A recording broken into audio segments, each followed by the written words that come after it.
And here, Taliban squarely blames the ISIS for the airport suicide attacks and vows to strictly stop what they call as evil circles. They've also put the blame on the attack there on the USA, saying that security was their responsibility and not Taliban's. Here's a report.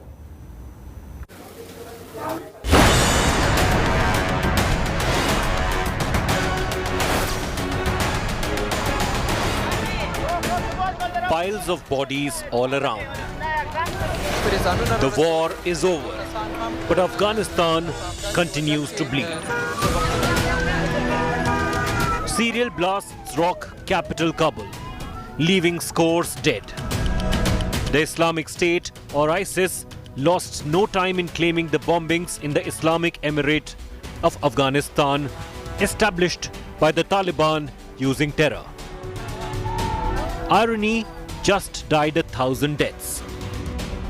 The Taliban, that has a reputation of killing women, executing dissenters, has come out strongly against terror, condemning the Kabul attack.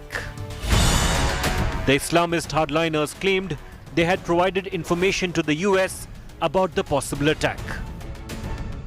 Taliban spokesperson Zabiullah Mujahid said his organization will not allow terrorists to use Afghanistan as a base for their operations. The Taliban has declared it will take every step to bring the culprits to justice. It also sought to put the blame at American doorsteps, saying that the explosions took place in an area where US forces are responsible for security. Targeting innocent civilians is an act of terrorism that has to be condemned by the entire world. And as soon as the airport situation is figured out and the foreign forces leave, hopefully we will not have such attacks anymore.